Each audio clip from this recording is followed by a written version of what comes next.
Hello, everyone. Today we are very excited to welcome Erdem Gelal, the CEO and co-founder of Flola, to Pitch Perfect, which is the podcast by Meet Record. I'm your host, Snehal, co-founder of Meet Record.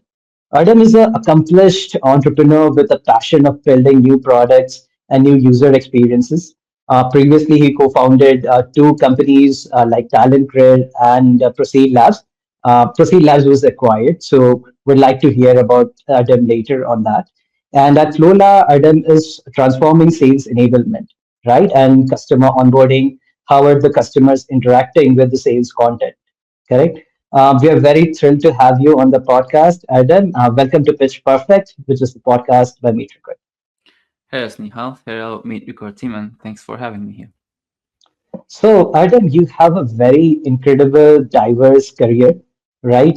You worked with some global companies like P&G and Accenture. How did that actually shape up your journey to starting new startups, and then eventually founding Flola? Yeah, good question. So I started my career, like professional full-time career, working at Procter& and Gamble, which at the time, this was back in 2011, seemed like a great deal. I worked there for 2 years until I realized I no longer want to be there and I want to build my own company. So the main Okay. benefit would be kind of it helped me find fulfillment in what I really or kind of helped me realize the lack of fulfillment in what I'm actually doing in my full-time role. And since Mhm. then, I quit my job at 2013. It's been 11 years, and I've been since working on products, building companies, successfully exited one, and currently building Flowla. That's amazing. I mean, yeah, we always have this thing to do something on our own and create an impact, and I believe that is what drew you as well, right? So, what's the origin story of Lola, right? I mean, what is the pain point you identify in the market? How did you validate it? At Flowla, we're helping sales and customer success teams create personalized spaces for their buyers that are shared with one link. Basically, everything a buying team would need, like from resources, documents, proposals, to post-sales content like onboarding materials, next steps, action plans, deadlines, further resources. All of that would be in one link that is presented in a step-by-step journey, because otherwise it's a huge mess. I always describe this with a restaurant analogy. Like everyone's kitchen is a mess. Your kitchen is a Mhm. mess. Our kitchen is a mess. Every tech company or a service business, the kitchen is complicated. Like you're doing a bunch of stuff. You're doing demos, sending Mhm. emails, further information. Mhm. You're trying to influence buying decisions. Yeah. You're trying to help buyers by sharing further content. You meet new stakeholders, then you start the same process with them. But while all this mess is going on, you want to also make sure you have a very peaceful and clear dining room. So you can't let the same mess that happens in the kitchen happen in the dining room. So our product enables that. You create a client facing link, which is usually automatically created, connected to your CRM, and Mhm. then everything stays perfect, transparent, and simple in your dining room. That's how we.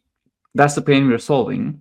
We came to this pain because the company I sold in the past, we were building another sales tech solution similar to what Flola is doing today, in the essence that we helped teams Mhm. send a sales process with one link, basically a Mhm. Mhm. proposal, Mhm. and then they Mhm. would e-sign that proposal, fill in their contracts and such. Mhm. Um, and we saw how that streamlines the process, how that makes it faster, how that Yeah. gives the control back to the sales team because they are now can see what's happening inside that link. So Flowla is kind of all the learnings applied in a more scalable way, solving a bigger problem this time. So what that was that at Proceed Labs, like the pain That was, point, the problem that you. Very yeah, that was, interesting. Like a very similar story for us also, right? In a previous company, we faced challenges in scaling outreach and scaling coaching and figuring out who needs help, where do they need it, and that's why we implemented and then started building Meter Card. Like very interesting. And you mentioned that this cuts down the sales cycle or reduces the time to sell your product, right? So Mhm. what's the impact you have seen generally with your customers, with the pilots that you have done, and so on? So let's divide this into two different use cases: the sales use Hmm. case and the post-sales onboarding implementation use Yeah, case. yeah, yeah, yeah, yeah, yeah. Sales teams usually tell us in a discovery meeting that their sales Hmm. process is a black box. Yeah. They don't know what happens after they send the follow-up resources once the discovery Hmm. call is finished. Hmm. They Hmm. don't know who's looking at it. They don't know how much time they spend looking at it. What's the Yeah. engagement look like? Hmm. And like this black box kind of decreases their win rates because they're no longer Yeah. in control. What we Hmm. change is that we give them a lens to see in between two meetings. We give them a lens to see that Snehal received those resources, but then looked in another team member. And Hmm. then that team member looked at the pricing for 5 minutes straight, so that now you know that new stakeholder is interested in the price, maybe has the Yeah. budget ownership. So when Yeah. you start multi-threading with that person, you mention how price competitive you are. Hmm. So Hmm. that helps you close deals faster because you're taking the right actions at the right time with data-driven decisions, Hmm. and that makes it easier for buyers because everything they need is in one link, removing any potential friction for them. Got it. Similar Got in it. the post-sales use case as well. Like we enable that collaboration that would Hmm. otherwise be in a lot Hmm. of back and forth emails or other Hmm. platforms. Hmm. Very interesting. And then which companies you are focusing on? Companies as in what's the customer size profile? Are they mid-market enterprise, right? Yeah, we actually started with a very PLG focus, Okay, which turned nice. out to be not so great for our use case, Okay, okay, okay. because it's a newly forming category. Mm-hmm, mm-hmm. So people like creating your first template of a deal room, right? Because you're sending deal rooms to other people. Creating your first Yeah. template takes some effort, and in Mm-hmm, a very self-sort way, a few people can invest in that effort, can bury that mm-hmm, cognitive load. But we mm-hmm, realize the more hand holding we have in that process, the easier mm-hmm. those processes are. So we Okay. eventually steer towards mid market and above, where the Mm-hmm. problem is bigger, the volumes are bigger, and the mess in their kitchens are bigger. Yes, yes, yes. I agree. I agree. And as you said, you started with PLG. Now it is more sales led or more marketing led. How's the process right now? It's a lot more marketing led, and the main thing Okay. that changed is we have a lot more human touch in the sales and Okay. onboarding process. Yeah. Yeah, got it, got it. So, speaking of mid-market and enterprise companies, right? As the sales team increase, the size increases. There is always this issue of giving them personalized coaching and then ramping the salespersons up, right? So, Hmm. where do you think the technology can come in and help, right, in ensuring that the coaching is personalized and scalable? I think the Mhm, more technology moves forward and the more it progresses, the mhm, more average team members start behaving like the best team member. So this is both because the functionality, the coaching functionality is a lot better, and also because mhm, we make a lot more use of automations, mhm, because we're not relying on like the human element for specific mhm, tasks, admin work, mhm, for timely mhm, execution, and for mhm, the parts where we need that human involvement, like mhm, negotiating a deal or like doing a proper discovery call where you're uncovering problems. mhm, There mhm, we have a lot better coaching tools, coaching mhm, functionalities, especially uh, like powered by like newly developed language models. So two things: one, we have a lot more better coaching, and two, we have a lot less dependency on people being coached because a lot of their mhm. behaviors are now being automated. Okay. Yeah, I totally agree. I mean, I very much resonate with what you said in the beginning, right? The average folks would now move very closer to the best performing folks. And even with our tool, right, we highlight the best cause, the best practices, and then help the managers to actually replicate it across the teams. Yeah. right? I totally resonate with you on that, right? How do you think the buyer experience is evolving, right? I mean, over the 10 year or journey where you have been building products and selling them, right? How do you think the buyer sort of experiences have been evolving in the digital age, in the AI age, and how should the sales teams like adopt to it right now? This is my favorite question because in our company, like the thing that we care about the most is the buyer's experience. Like, Yeah, yeah. that's why we're not necessarily a sales enablement platform helping with LMS training, but we are more a buyer enablement platform where you create a client facing UI that gets sent to your buyers. Officially, I Mhm, describe it as the client facing extension to your CRM. Pretty much mhm, every revenue org out there uses a CRM, right? That's your OS, mhm. that's your foundation. Yeah, And you start exactly. building on top of that. And Yeah. Flowla is its client facing extension that unifies their buyer's experience in one simplified, beautiful link. Mhm, So, mhm, buyer mhm. experience is very important and it's getting more important every day. Like a lot of Mhm, the tools just started to look just like each other, right? So there's very limited room in how much you mhm. can differentiate with the way your product works, but there's a Yeah. lot of room to make a difference with the way you actually sell and with the experience that you give your buyers. So Mhm, that's mhm, one of our vision points when we are building our product. And mhm.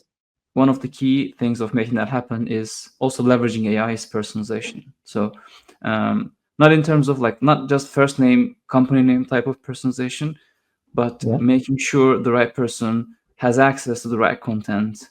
Uh, Mhm, like the CFO sees pricing information and does not get overwhelmed with product information, whereas the technical stakeholder makes sure everything is secure and the product is working the way they should expect.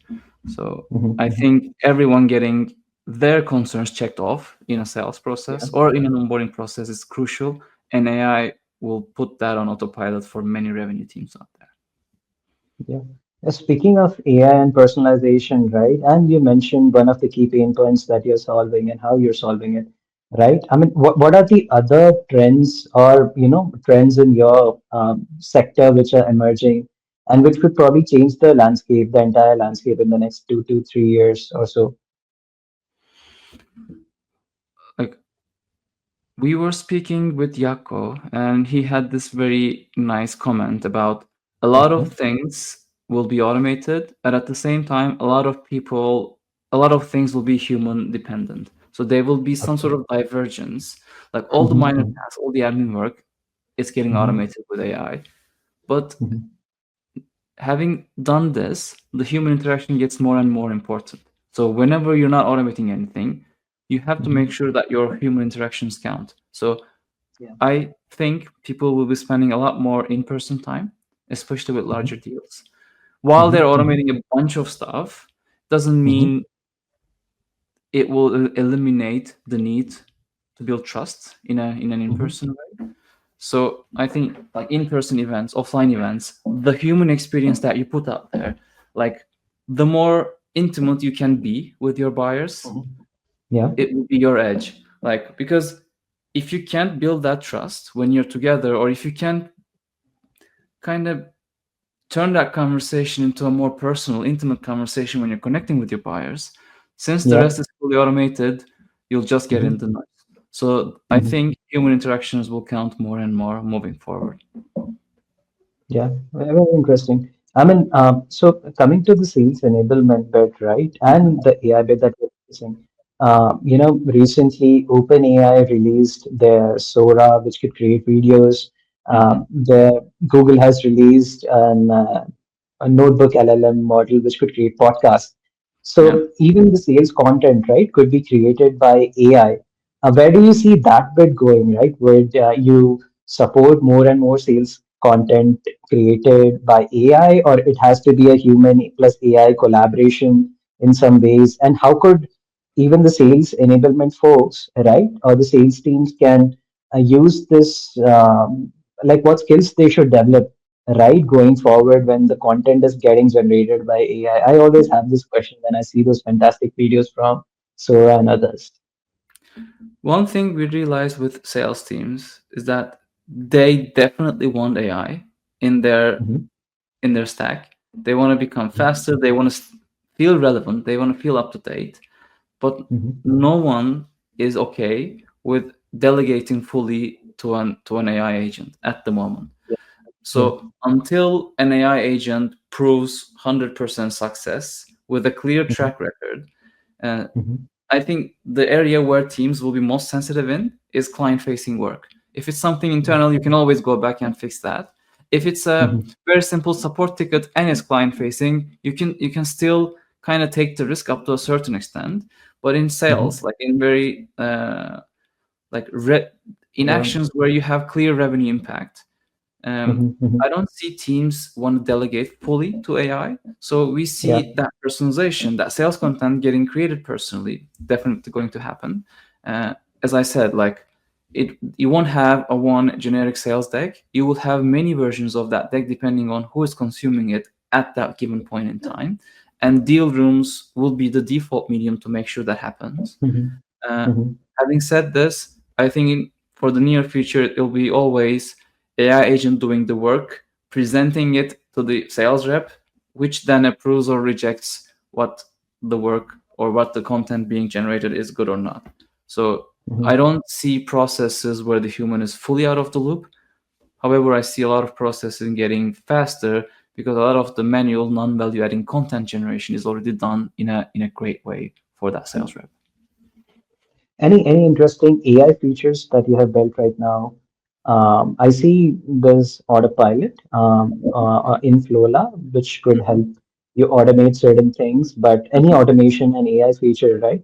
Or any upcoming feature that you have in plans, which would be very interesting, could help to take the sales team fasten the process further. We have a bunch of upcoming features Mhm, that are still being cooked. So let's talk mhm. about what we already have.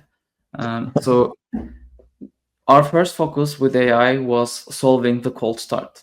So because Yeah. again, the hardest part of getting to use our product is a deal room. Mhm, So then you have to have a template in which you duplicate every time when you're creating a personalized link for a new client.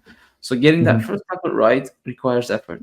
So the first thing we try to tackle with AI is helping you create that first template. So now we have this perfect GPT wrapper, which takes the input from you.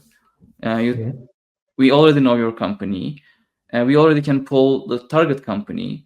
So we Yeah. already have a context of what you're building. So you can actually say, okay, this Mhm, is me sending a new deal room to this company, and this is my use case. So build me an outline of what should be in that deal room, and it generates you that outline. Our product mhm, has this step-by-step approach where you're mhm, crafting a journey with your sales resources and actions. So it would spit out a sample journey, then you would kind of finalize, do the finishing touches on mhm, your own. So that's how we currently use mhm, AI. mhm. And yeah, I can see AI becoming a more and more crucial part of our product moving forward. Yeah, amazing. So, as a CEO, right, how do you keep the spirits of the team high, keep everyone motivated to build those interesting features to keep pushing the boundaries? I have a very fun answer to this question, and I think you should try this in your company if you're not already doing that. Sure. So we have a meeting called Calls of the Month, 60 minutes every month with the entire team participating. Okay. And in that meeting, I Okay. prepare a list of mini clips recorded from our customer calls.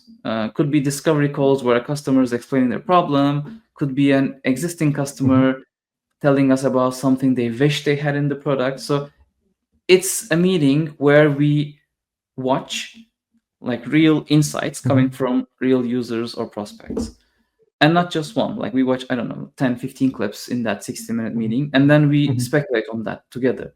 Hey, like what he Hmm. says here kind of refers to what we're building now, and once we release this, we will solve X, Y, and Z.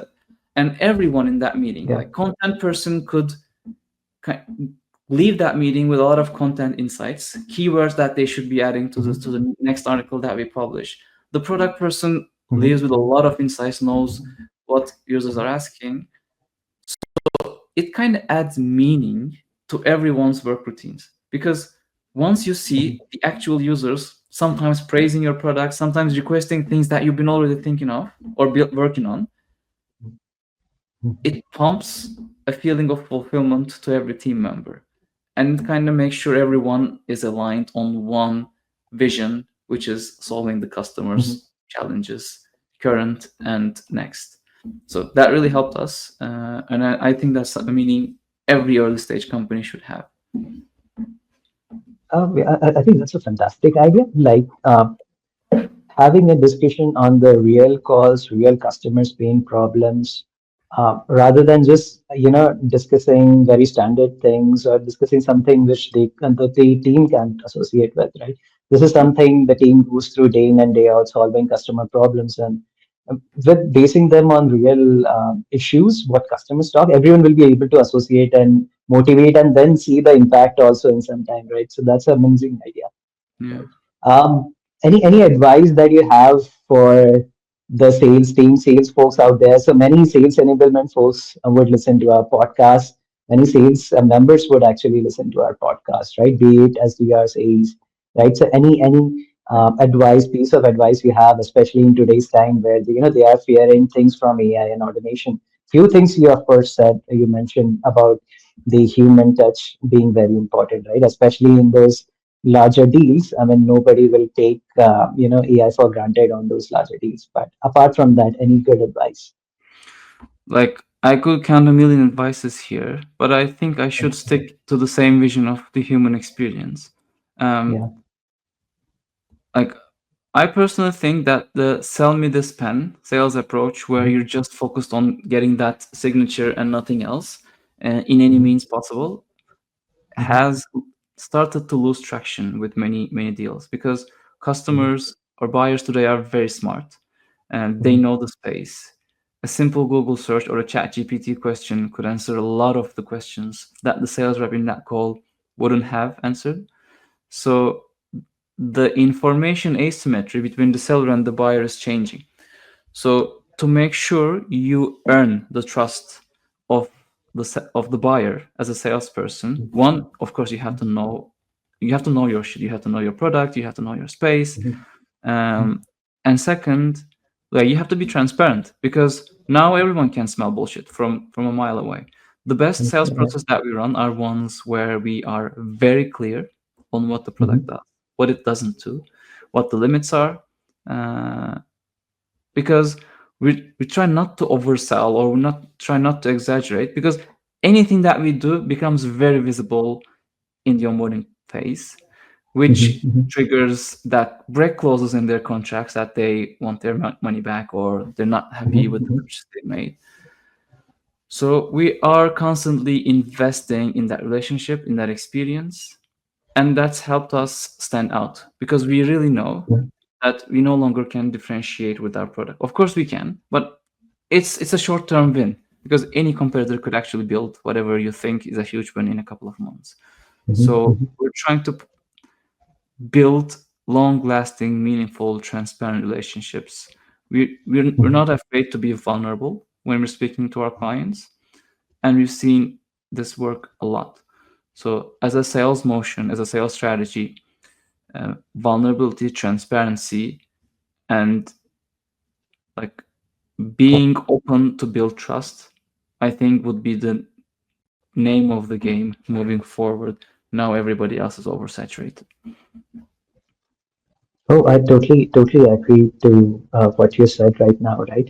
In fact, there were many instances where we said no to certain feature requests, but we gave a real answer, like why we don't plan to build it, right? Rather than plainly saying yes to everything, right? Which even the customers might actually see like, okay, they might not actually go on and build in future, but just being authentic and transparently saying that this is our focus, this is what we are building, and we are here for the long game, right? That ensures that the companies trust you, they see you being very transparent and vulnerable, but yeah, they trust you a lot more, right? And which could help you in actually closing deals, right? So we are at the very final sort of stage of our podcast.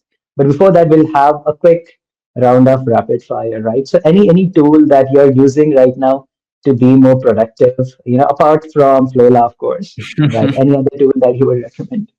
I'm using my Bear note taker. I've been using this for many, many years now. It's my everything. It's my brain. It turned to Yeah, become my to-do list. It turned to become my note list. yeah.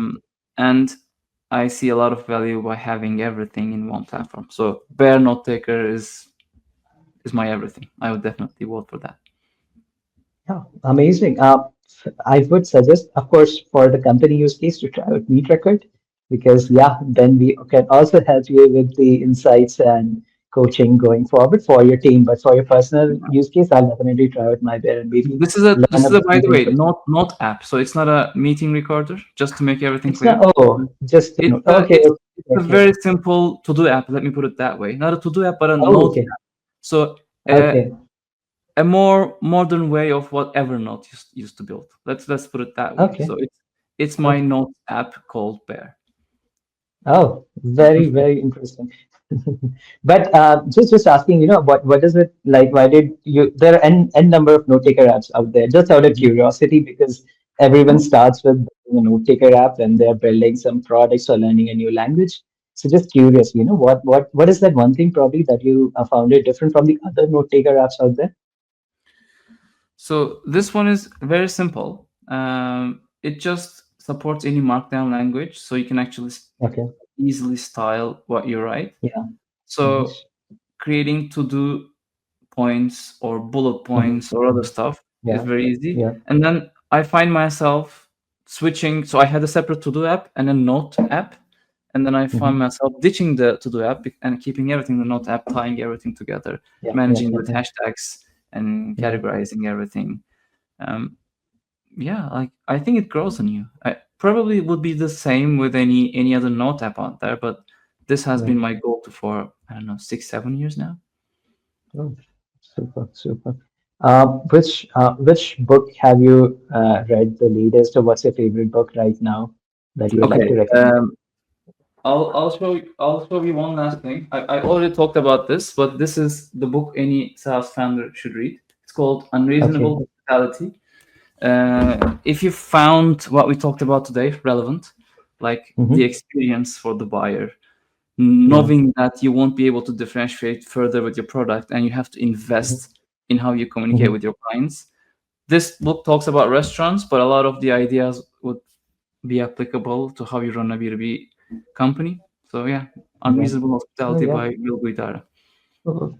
Yeah, I mean, sales is everywhere, whether you're, at a restaurant or asking for a job, salary hike or something, right? So, yeah, I mean, I think something everyone should have look at, right? Any SaaS company that you're following or any founder that you're following nowadays. Phew. I think it's hard to differentiate the signal from the noise these days. So I'd Yeah. rather pass this question. Okay, okay. So let's end it on this particular note, right? I mean, what is that trend that you see probably in 2030, right? How would sales or the world of sales look like? A lot more automated. Yeah. Everyone kind of self-serving themselves, Mm-hmm. and buyers getting being a lot more knowledgeable about the products they're purchasing, Mm-hmm. and Mm-hmm. buyers Mm-hmm. having super high expectations of any product. So Mm-hmm. it will be hard for sales teams to meet the buyer's expectations in the near future because Mm-hmm. with everything changing so fast, any Mm-hmm. technology company, any let's say any SaaS company out there, or even Mm-hmm. AI agents, like they could easily be outdated in a couple of years. So I Mm-hmm. think what's hard will be meeting buyers' expectations with the product that you have. It's going to be a challenge. Interesting. That's where tools like Flowla could actually come in, right? I mean, simplifying those big expectation into chunks of buyer experiences in your sales demo room, and then taking them through. So, if anyone would like to try out Flowla and get started with it, what would be the next steps for them? Yeah, thank you for doing this shameless plug. So flowla.com, flowla.com is our website. Yeah. So anyone could easily go there, get started with a self-serve account. You would find a bunch of workshop links within our product if you ever need us to get involved, and we'd love to be involved.